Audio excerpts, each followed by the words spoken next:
Hello students, आज का हमारा टॉपिक है potentiometer.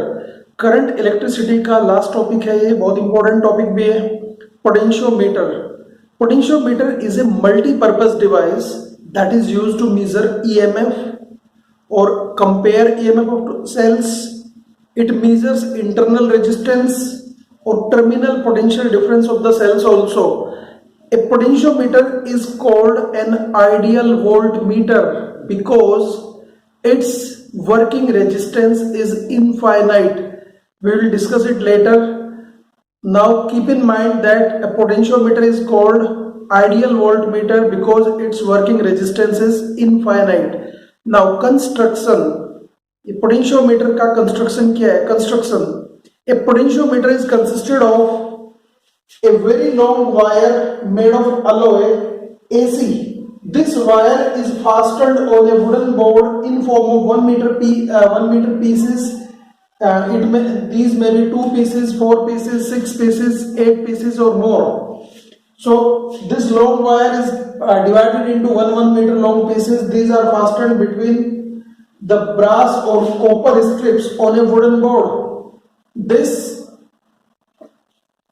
alloy wire is either made of Constantan, Eureka, Nichrome or Magnenin. These are high resistance alloys. Now, a potentiometer has 2 circuits. एक potentiometer में 2 circuit होते हैं. First circuit is its primary circuit containing battery. This is called potentiometer basic circuit. और इस circuit के बगैर potentiometer कुछ नहीं है, तो इसको मैं कह सकता हूं, suppose it is a 2 volt battery, तो it will be called 2 volt potentiometer. If it is a 5 volt battery then it will be called 5 volt potentiometer. तो this is the primary circuit which remains same. Primary circuit में होता क्या है? Primary circuit में एक cell लगी होती है, बैटरी लगी होती है जो हाई वोल्टेज ऑफर करती है जनरली. ये की है सर्किट को मेक और ब्रेक करने के लिए. अमीटर है सर्किट में करंट को मेजर करने के लिए, क्योंकि करंट स्टडी होना चाहिए, अभी हम प्रिंसिपल में डिस्कस करेंगे. और करंट को वेरी करने के लिए एक वेरिएबल रेजिस्टेंस जिसको हम रियोस्टेट कहते हैं. तो ये हमारा प्राइमरी सर्किट होता है जो एक पोटेंशियोमीटर के साथ लगा होता है. दूसरा सर्किट होता है हमारा ऑक्सिलियरी सर्किट और सेकेंडरी सर्किट. ऑक्सिलियरी या सेकेंडरी सर्किट हमारा नीड बेस होता है. जिस तरह की नीड होती है, जिस तरह का हमें एप्लीकेशन करना होता है, उसी तरह का सर्किट ये लगाया जाता है. तो secondary circuit is different every time, but primary circuit remains same in all cases in all the applications of potentiometer. Now we will discuss the principle of a potentiometer. Now principle of potentiometer. Potentiometer का principle क्या है? A potentiometer works on the principle that when a constant current flows through a uniform wire, then the potential drop is directly proportional to the length of the wire. What I mean here, if constant current flows through a uniform wire मतलब wire of uniform area of cross section and of same material. अगर wire का material same है, उसका area हर जगह same है, तो इसको हम यूनिफॉर्म वायर कहते हैं. अगर इस यूनिफॉर्म वायर में कांस्टेंट करंट फ्लो कराया जाए तो इस वायर में होने वाला पोटेंशियल ड्रॉप इसकी लेंथ के डायरेक्टली प्रोपोर्शनल होता है. Mathematically it is V is directly proportional to L. V is potential drop, L is the length of wire. How to prove it? हमें पता है any potential drop is written in form of V equal to IR, ohm's law. तो potential drop on the wire is V equals to IR. And it is what? I rho L upon A. हमें पता है resistance R rho L upon A होता है, तो V can be written as I rho L upon A. हमें अभी हमने बताया कि current is constant, I is constant, material of wire is same, so rho is constant, uniform area of cross section all over, so A is constant, so these three are constant. इसका मतलब इनको मिला के मैंने लिखा एक composite constant K. I rho upon A को मैंने एक कांस्टेंट लिखा K, so we can write V is equal to K into L. But मैंने अभी भी बताया K itself is a constant, so we can write V is directly proportional to L. यही तो प्रिंसिपल है पोटेंशियोमीटर का. This is the principle of potentiometer. ये हमने यहाँ पर प्रूव कर लिया है. Now K is called V upon L और इसको हम कहते हैं potential gradient. What is potential gradient? Potential gradient is the drop of potential per unit length of a wire. किसी वायर पर होने वाला per unit length drop of potential is called potential gradient. Potential gradient is a vector quantity. यहां पर ये scalar जैसा लग रहा है but actually it is vector quantity.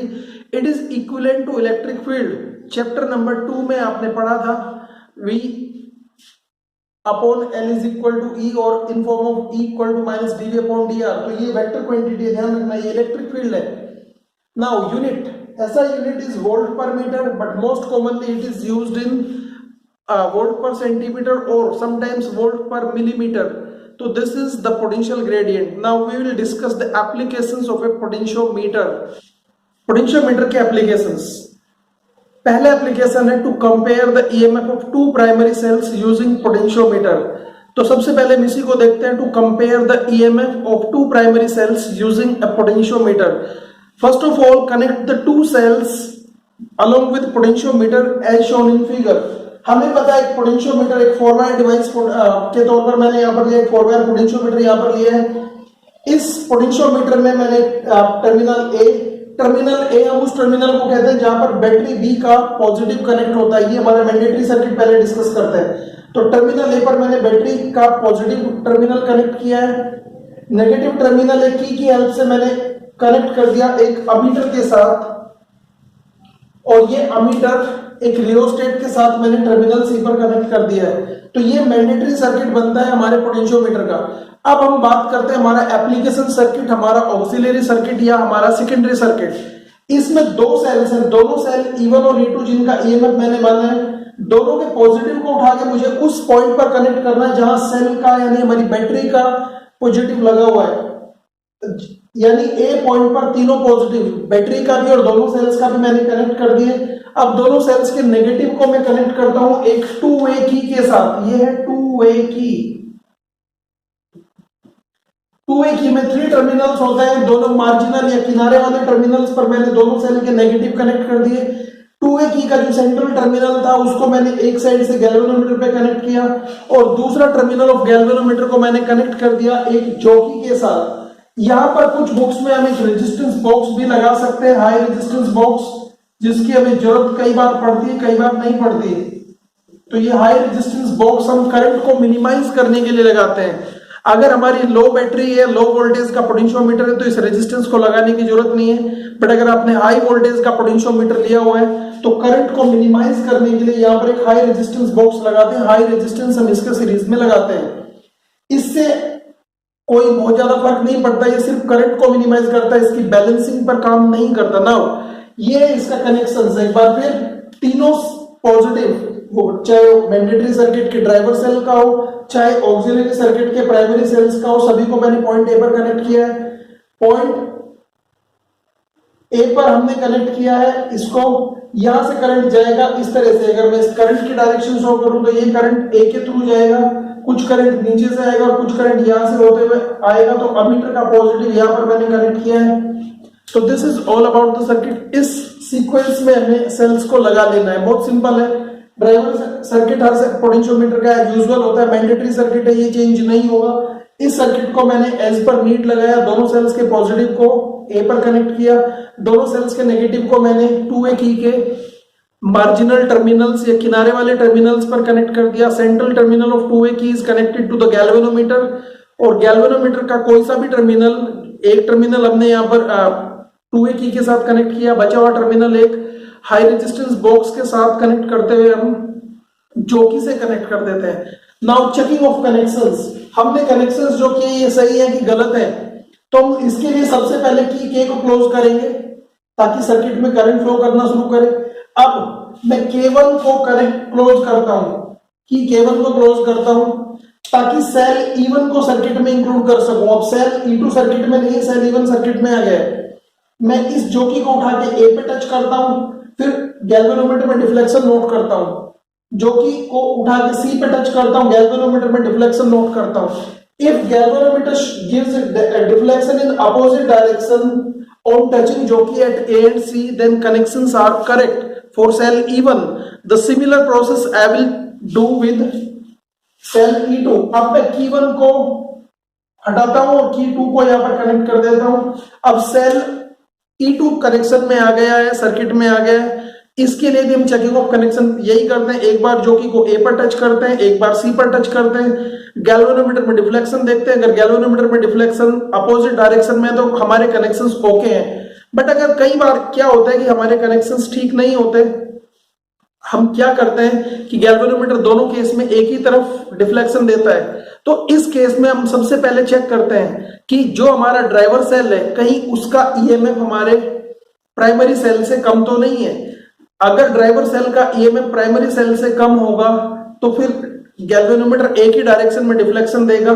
इसलिए याद रखें कि जो ड्राइवर सेल है that should offer higher EMF than the driver cells primary cells. जो हमारा ड्राइवर सेल है वो ज्यादा ईएमएफ ज्यादा वोल्टेज का होना चाहिए as compare to the primary cells, तभी हमें डिफ्लेक्शन अपोजिट डायरेक्शन में मिलेगा। तो अगर हमारे डिफ्लेक्शन में कोई प्रॉब्लम है तो हम सबसे पहले यही चेक करेंगे कि कनेक्शंस करेक्ट तभी आएंगे जब EMF of driver cell is greater than the EMF of any of the primary cells. Now working कैसे वर्क करते हैं, लेट अस सी। क्लोज की के जैसे मैंने बताया एंड K1 को मैंने यहां पर क्लोज कर दिया। सेल E1 के लिए मैं जा रहा हूं to include cell E1 in the circuit. Cell E1 को मैंने सर्किट में इंक्लूड कर लिया। Now move the jockey on this wire to get the null point. Null point means when deflection in galvanometer becomes zero. जब galvanometer का deflection zero पर आ जाए उसको हम कहते हैं नल पॉइंट। तो हम जॉकी को मूव करते हैं वायर ऐसी to get the null point, let it lies at J। हमने मान लिया सेल 1 के लिए जो डिफ्लेक्शन नल हुआ, नील डिफ्लेक्शन हुआ वो पॉइंट J पर हुआ, such that length of wire AJ is L1। इस लेंथ को मैंने L1 मान लिया है। Length of wire AJ is L1। हमें पता है potential drop across AJ V1 होगा और प्रिंसिपल ऑफ पोटेंशियोमीटर कहता है V1 is directly proportional to L1। और हम अगर इसको प्रोपोर्शनलिटी को ओपन करें तो it will be written KL1। क्योंकि हमारा डिफ्लेक्शन इन गैल्वेनोमीटर जीरो है, इसका मतलब current flowing in the circuit is zero. और हमें पता है अगर सेल ओपन सर्किट में हो तो उसके अक्रॉस पोटेंशियल ड्रॉप उसके ईएमएफ के इक्वल होता है, यानी V1 इक्वल टू E1 हमने पढ़ा था, V equal to E minus IR। क्योंकि I जीरो है तो IR वाला फैक्टर खत्म हो जाता है, V equal to E। So we can say E1 equal to KL1। Now cell 2 के लिए हम क्या करते हैं, सेल 2 के लिए हम करते हैं क्लोज की, और K2 को इस बार मैंने यहां पर क्लोज किया है to include cell E2 in the circuit. Cell E2 को मैंने सर्किट में इंक्लूड किया। एक बार फिर जॉकी को मूव कराएंगे on the null point, let it lies at J dash this time such that AJ dash equal to L2। A से J dash तक का डिस्टेंस मैंने L2 मान लिया है, AJ dash equal to L2।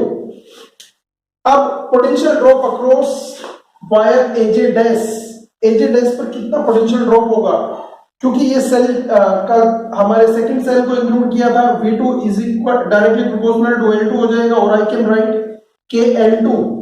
ये इक्वेशन नंबर 2 मैंने assume कर लिया है, इक्वेशन नंबर 2। नाउ गैल्वेनोमीटर एक बार फिर वही, गैल्वेनोमीटर इस बार भी जीरो रिफ्लेक्शन शो कर रहा है। इसका मतलब हमने यहां पर हम कहेंगे I0 और V2 इक्वल टू E2, यानी E2 equal to KL2। This I am calling equation number 4। पहला इक्वेशन सेकंड था और ये मेरे पास थर्ड, मैंने इसको मान लिया इक्वेशन नंबर 3। अब फ्रॉम सेकंड एंड थर्ड हमारे पास जो इक्वेशन 1 2 3 आए थे, इनके अकॉर्डिंग अगर मैं इसको कंपेयर करूं तो what remains with me.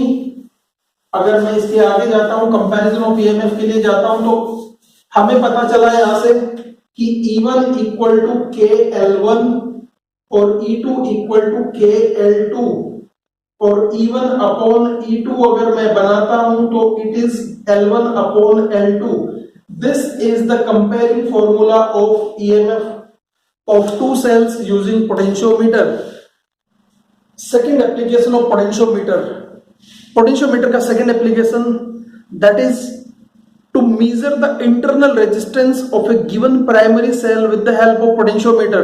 To measure the internal resistance of a cell using potentiometer. How to get it? First of all, connect the cell with the potentiometer as shown in the circuit। एक बार फिर देख लेते हैं। Potentiometer का primary circuit पहले जैसा ही है, एक बैटरी बी लगी है, एक की के है, अमीटर करंट मेजर करने के लिए और रियोस्टेट। इसको मैंने वायर एसी के साथ लगाया। इस बार हम जिस सेल का EMF sorry internal resistance measure करने वाले हैं उस सेल को मैंने यहां पर के इस टर्मिनल ए पर कनेक्ट कर दिया, इसके पॉजिटिव को। सेल के नेगेटिव को मैंने गैल्वेनोमीटर पे कनेक्ट किया, बट इसके साथ साथ मैंने इसके पैरेलल में एक रेजिस्टेंस बॉक्स लगा दिया अलोंग विद की। इस की को हम K1 कहते हैं, की K1। और ये हमने पूरा का पूरा कनेक्शन कनेक्ट किया गैल्वेनोमीटर के साथ। गैल्वेनोमीटर के सीरीज में मैंने एक हाई रेजिस्टेंस बॉक्स लगाया जिससे हम करंट मिनिमाइज करने के लिए यूज करते हैं। और इस हाई रेजिस्टेंस बॉक्स को मैंने एक जॉकी के साथ कनेक्ट कर दिया जिससे हम नल पॉइंट फाइंड करेंगे। Now checking of connections as usual, जैसे पहले किया था।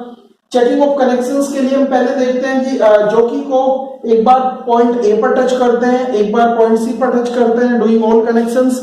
अगर गैल्वेनोमीटर इन दोनों केस में अपोजिट डायरेक्शन में डिफ्लेक्शन देता है तो इसका मतलब हमारे कनेक्शंस करेक्ट हैं। Otherwise we will check the connections. सबसे पहले हमने बताया था कि ड्राइवर सेल का ईएमएफ देखते हैं कि कहीं प्राइमरी सेल से छोटा तो नहीं है।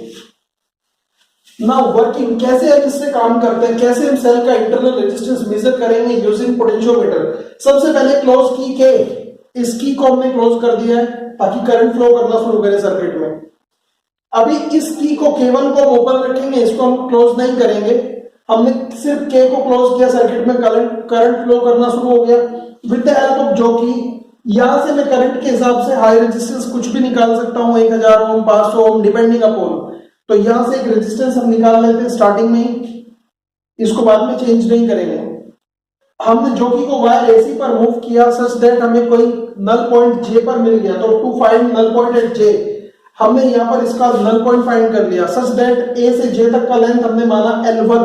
ए से जे तक का लेंथ L1 है, इसका मतलब potential drop across this length A से is what, V1 is directly proportional to L1, क्योंकि पोटेंशियोमीटर कहता है कि अगर कांस्टेंट करंट फ्लो कर रहा हो यूनिफॉर्म वायर से तो potential drop is directly proportional to the length V1 equal to KL1। क्योंकि अभी गैल्वेनोमीटर नील डिफ्लेक्शन की कंडीशन में नल डिफ्लेक्शन दे रहा है, यानी current in the circuit is zero. अगर सर्किट में करंट जीरो है तो ये पोटेंशियल ड्रॉप इसका ईएमएफ कहा जाएगा, हमने पता है। तो V1 को मैं E लिख सकता हूं, ये सेल का ईएमएफ KL1 हो जाता है, इक्वेशन नंबर 1। अब हम क्या करते हैं, अब हम इस सेकंड सर्किट को यूज करते हैं। हमने की K1 को क्लोज कर दिया इस बार। अब इस सेल से कुछ करंट ऊपर वाले सर्किट में जाएगा और कुछ करंट इस रेजिस्टेंस से जाएगा। यहां से मैंने एक सुटेबल वैल्यू का रेजिस्टेंस R बाहर निकाल दिया। R वैल्यू का रेजिस्टेंस हमने यहां से बाहर निकाला है। Now close K1 and take out suitable resistance from RB। ये मैंने रेजिस्टेंस जो लिया वो ले लिया R। कितना रेजिस्टेंस दिया हमने, R। Now get the null point. एक बार फिर हम इस जॉकी को आगे पीछे मूव करते हैं, इस बार भी हमें नल पॉइंट मिलता है। Suppose this null point lies at Z dash. ये नल पॉइंट कहां पर मिलता है मुझे, Z डैश पर। जनरली याद रखें कि जब हम यहां पर रेजिस्टेंस इंक्लूड करेंगे तो नल पॉइंट कहीं ना कहीं छोटा आएगा। ईएमएफ के केस में बड़ा नल पॉइंट आता है और यहां पर ये Z डैश इस बार यहां पर आएगा। तो ये मैंने आपको थोड़ा सा जानबूझ के दिखाया था इस तरह से। तो null point will be towards AJ। तो इस बार length AJ dash is L2। याद रखें ईएमएफ के केस में लेंथ L1 और दूसरे केस में जब हमने यहां पर लिया है suitable AJ dash, potential drop across AJ dash is V2 is directly proportional to L2 और V2 इक्वल टू KL2। इस बार क्योंकि सेल से करंट जीरो नहीं हुआ है, गैल्वेनोमीटर का करंट जीरो है, बट कुछ part of current is flowing through this resistance box, यानी इस बार सेल से कुछ ना कुछ करंट ड्रॉ हो रहा है। तो इसका मतलब हम कहेंगे कि यहां पर एक टीपीडी बनेगा। ईएमएफ के बजाय ये टर्मिनल पोटेंशियल डिफरेंस को इंडिकेट करेगा जब सेल से कुछ करंट लिया जा रहा हो। तो इस रेजिस्टेंस के अक्रॉस फ्लोइंग करंट एक TPD terminal potential difference create कर देता है। That TPD becomes equal to KL2। ये हमारा KL2 हो जाता है। अगर मैं इक्वेशन नंबर सेकंड और इक्वेशन नंबर 1 को कंपेयर करूं, इक्वेशन सेकंड और फर्स्ट को मैं देखता हूं तो मेरे पास क्या आता है, लेट अस सी। इक्वेशन 1 हमें कह रहा था E इक्वल्स टू KL1 और सेकंड कह रहा था V इक्वल टू KL2, यानी यहां से मैं E upon V equals to कहूंगा KL1 और बाय के L2, के से के कैंसिल हो गया, यानी मैं कह सकता हूं E upon V equal to L1 upon L2। यहां से मेरे पास एक इक्वेशन नंबर 3 आया, क्योंकि मुझे चाहिए इंटरनल रेजिस्टेंस। जब हमने सेल्स पढ़े थे इंटरनल रेजिस्टेंस कैलकुलेशन निकाला था, internal resistance R equals to होता है E upon V minus 1 into R, ये internal resistance of the cell. बाकी इसमें ऐसे लिख देता हूं, internal resistance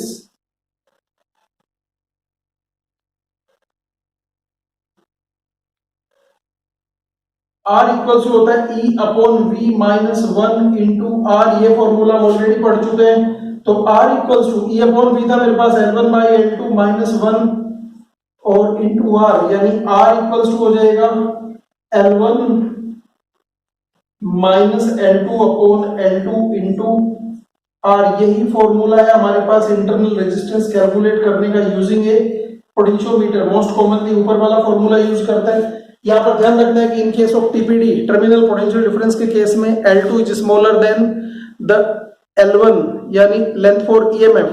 So this is all about the uses of potentiometer. Now we are going to study the third topic or important topic, that is sensitivity of a potentiometer.